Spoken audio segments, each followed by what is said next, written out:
साथियों नमस्कार। उत्तराखंड के सभी प्रदेशवासियों को मेरा नमस्कार। उत्तराखंड के सभी देवी देवताओं को मेरा प्रणाम। आज मैं आपकी काफी बाद लाइव आया हूं और लाइव आने का कोई विशेष ही मकसद है। मुझे उम्मीद है कि आप सभी स्वस्थ होंगे।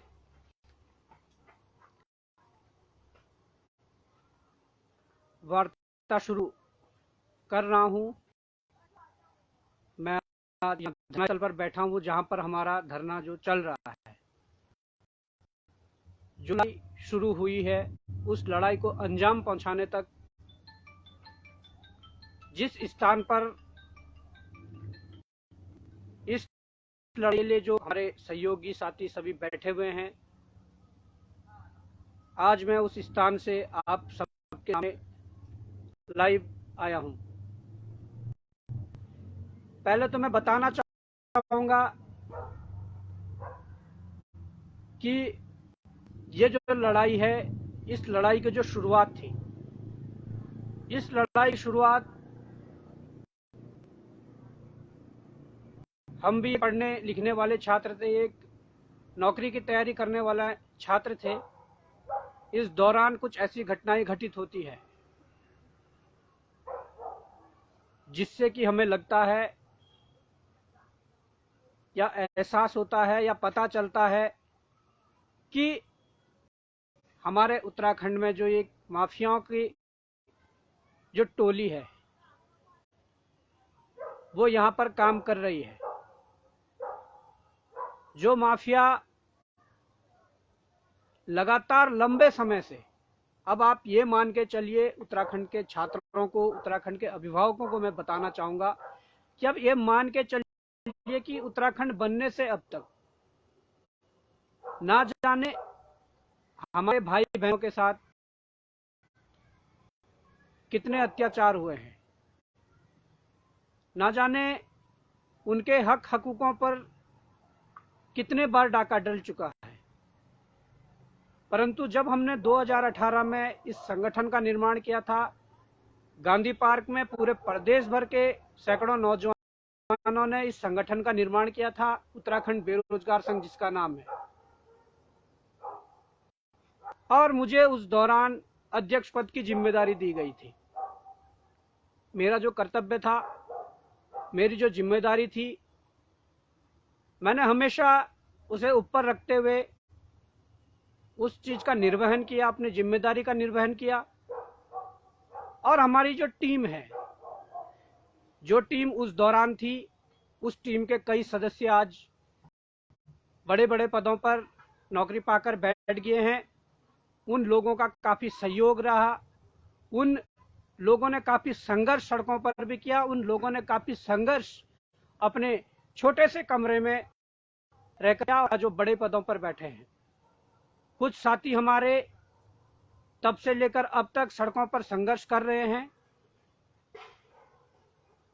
और हमें खुशी होती है कि हमारे साथ ऐसी टीम जुड़ी हुई है, ऐसे हमारे नौजवान जुड़े हुए हैं, ऐसे हमारे बेरोजगार साथी जुड़े हुए हैं जो पूरे ईमानदारी के साथ, पूरी निष्ठा के साथ अपने काम को, जो हमारा काम जो ईमानदारी से लड़ना है, माफियाओं के खिलाफ, माफिया तंत्र के खिलाफ लड़ना है या भ्रष्टाचार के खिलाफ लड़ना है, उस जिम्मेदारी को बखूबी निभा रहे हैं। तो मैं उस समस्त टीम का पूरे दिल की गहराइयों से हार्दिक आभार और धन्यवाद करना चाहूंगा। और उसके उपरांत जो हमारे प्रदेश का युवा है, वो युवा चाहे गढ़वाल से लेकर कुमाऊं तक हो या देहरादून, हरिद्वार, रुड़की से लेकर उधम सिंह नगर तक हो, क्षेत्र से पहाड़ी क्षेत्र हो, मैदानी क्षेत्र हो, उत्तराखंड अगर है, उत्तराखंड बनने के लिए यदि संघर्ष हुआ है, उत्तराखंड का एक भूभाग अलग हुआ है, तो वो पूरा उत्तराखंड है। और उस उत्तराखंड बनाने के लिए, उस उत्तराखंड जो बनाने की जो लड़ाई थी, उसमें आप सभी जानते हैं, हम सभी जानते हैं कि 42 से अधिक शहादतों के बाद इस उत्तराखंड जो हमारा राज्य है ये प्राप्त हुआ था। अब आज राज्य बनने के बाद से और वर्तमान तक हमारे इस राज्य में, ये बात मैं नहीं कह रहा हूं अपने मन से या ऐसी कोई बात है, परंतु ये दिख रहा है कि राज्य बनने से अब तक हमारी संस्कृति पर, हमारे जल जंगल जमीन पर, हमारे रोजगार पर जो कुठाराघात हुआ है, कुछ ऐसे तत्व जिन्हें उत्तराखंड के ही कुछ लोग पोषित कर रहे हैं, उन तत्वों के खिलाफ ये लड़ाई है। ऐसे माफिया तंत्र जिन्होंने हमारे आने वाले पीढ़ी की, हमारे भाई बहनों के जो भविष्य को बेचा है, उस माफिया तंत्र के खिलाफ ये लड़ाई है। इसको हम लगातार 5-6 वर्षों से लड़ रहे हैं और हमें खुशी होती है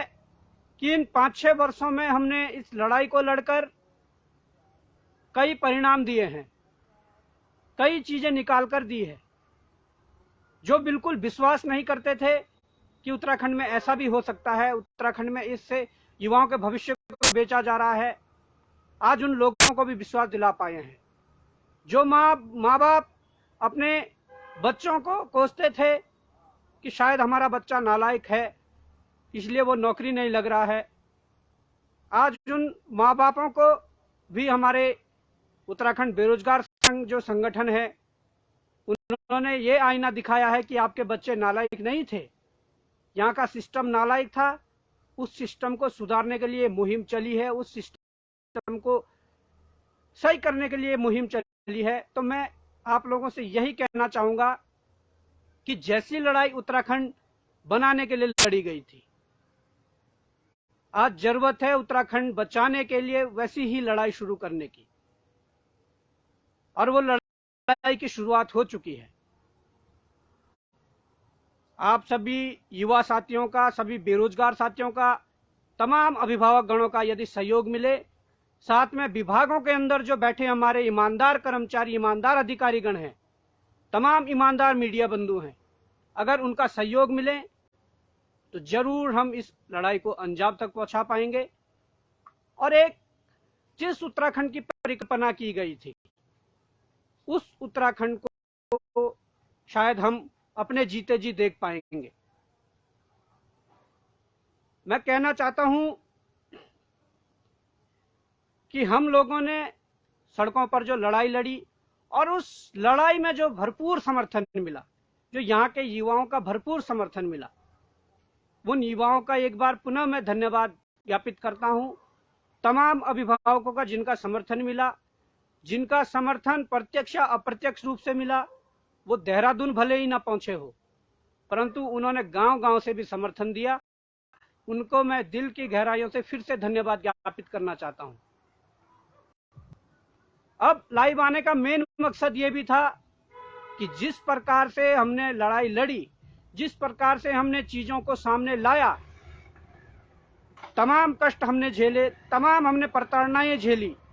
शासन प्रशासन की तमाम प्रताड़नाएं झेली, और उसके बाद हमने तमाम दबाव भी झेले हैं।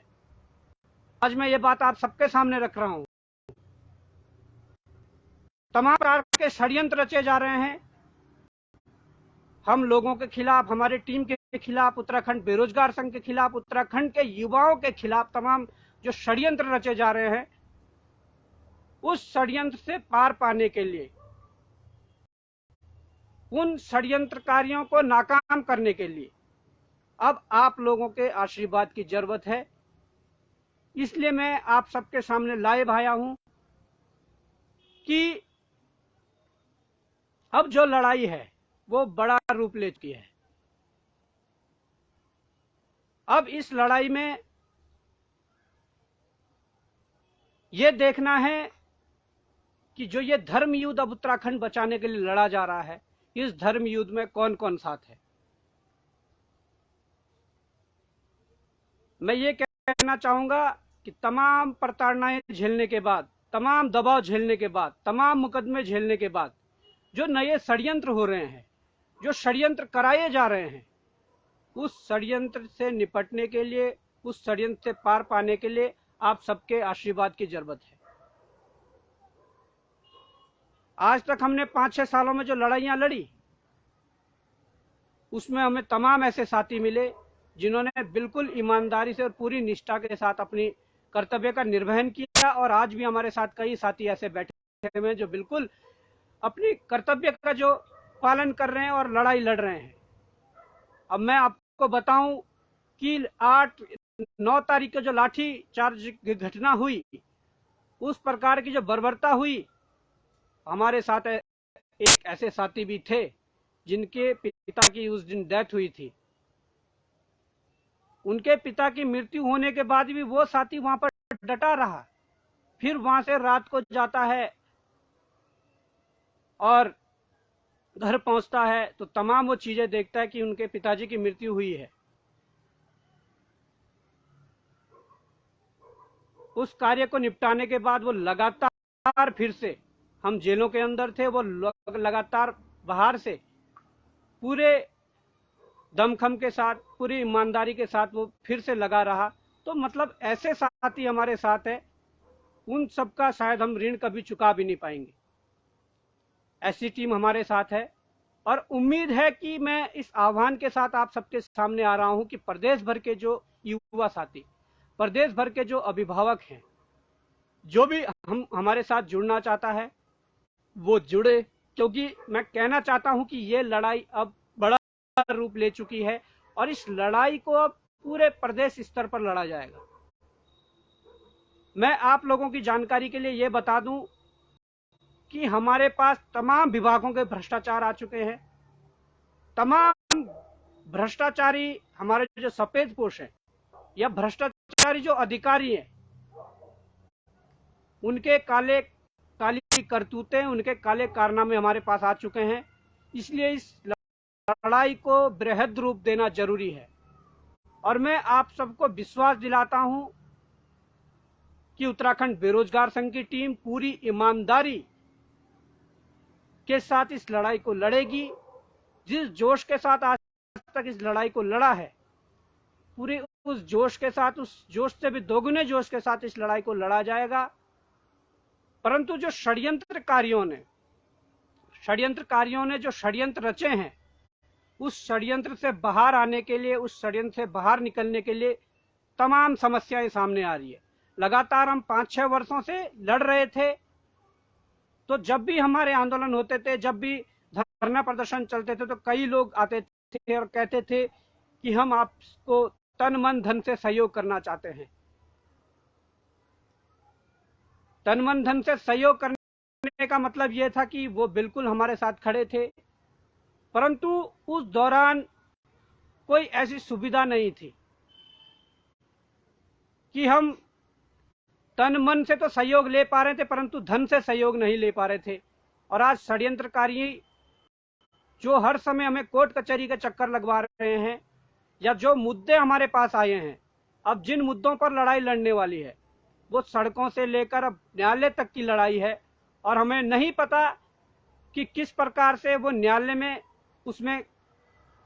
कितना खर्चा आना है।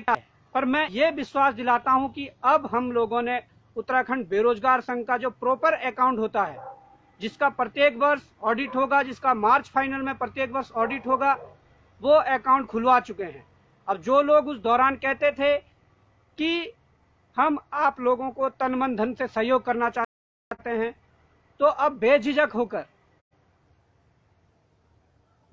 होकर उत्तराखंड बेरोजगार संघ को आप तन मन धन से सहयोग कर सकते हैं, क्योंकि उसके लिए एक प्रॉपर अकाउंट बन चुका है, जिसमें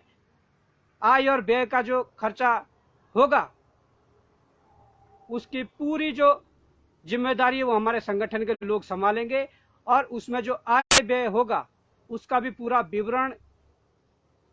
सबके सामने होगा, क्योंकि उसके जो ऑडिट मार्च फाइनल हमेशा होता है उसमें होगा। अब प्रॉपर अकाउंट भी खुल चुका है तन मन धन से। अब जो भी सहयोग करना चाहता है, क्योंकि आप लोगों के सहयोग की बहुत जरूरत है, अब ये लड़ाई बृहद रूप लेगी, और मैं कहना चाहता हूं कि बृहद रूप लेना भी लाजमी है, क्योंकि जिस प्रकार के भ्रष्टाचार जिस प्रकार के कागजात, जिस प्रकार की चीजें हमारे पास आई है, अब मुझे नहीं लगता कि अब हमें चुप रहना चाहिए।